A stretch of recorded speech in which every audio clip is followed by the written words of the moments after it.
আসসালামু আলাইকুম সবাইকে। সবাই কেমন আছেন?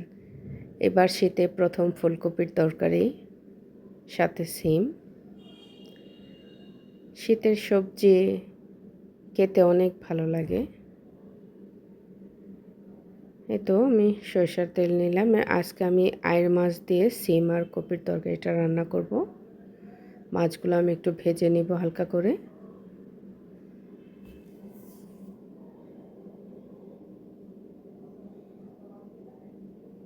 তো মাছগুলো আমি সবগুলো দিয়ে দিলাম।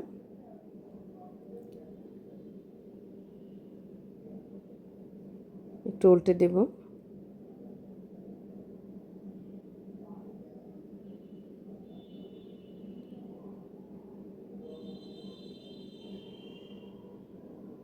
তো মাছ প্রায় হয়ে এসেছে।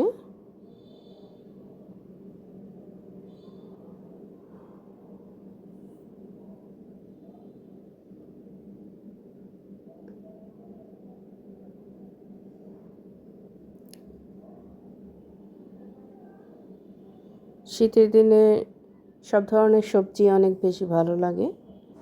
বিশেষ করে ফুলকপি, সিম এসব তো নতুন আলু এই দিয়ে তরকারিগুলো অনেক বেশি ভালো লাগে। এটা মাছ হয়ে এসেছে, মাছগুলো সব উঠিয়ে নেব।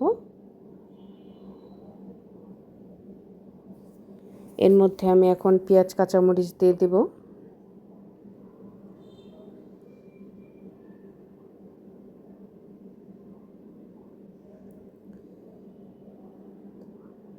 কাঁচামরিচটা পরিমাণে একটু বেশি দেব।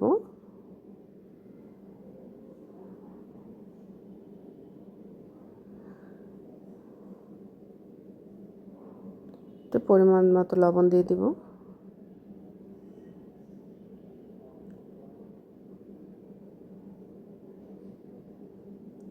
পেঁয়াজটা আমি একটু লাল লাল করে ভেজে নিয়েছি। এখন এখানে আমি পরিমাণ মতো একটু আদা আর রসুন বাটাটা দিয়ে দিলাম।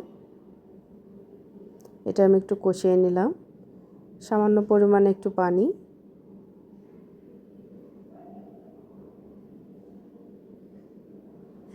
পরিমাণ মতন হলুদ মরিচের গুঁড়াটা দিয়ে দিব। এটা খুব ভালো করে কষিয়ে নেব।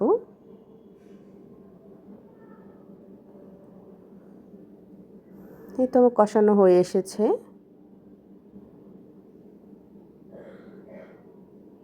এখন এখানে আমি ফুলকপি আর সিমটা দিয়ে দিব।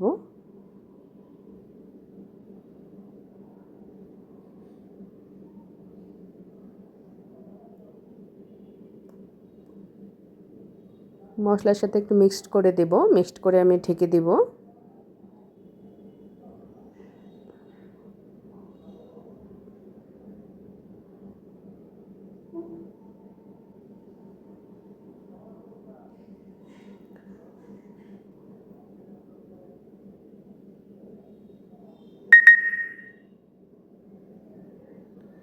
সামান্য পরিমাণে পানি দিয়ে দিব যাতে করে সেদ্ধ হয়, কারণ এখন ফুলকপি মাত্র বেরিয়েছে, এগুলো সেদ্ধ হতে একটু সময় লাগে।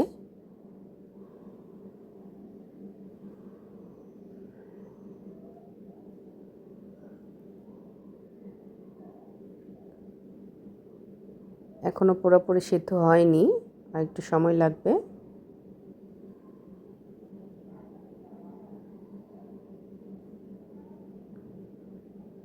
আমি আরও কিছুক্ষণ ঢাকনা দিয়ে ঢেকে রাখবো।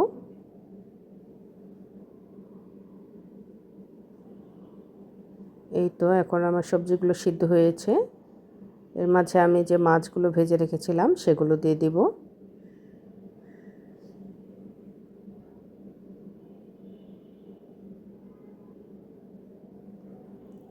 সামান্য পরিমাণে আমি একটু ঝোলের জন্য পানি দিয়ে দিব।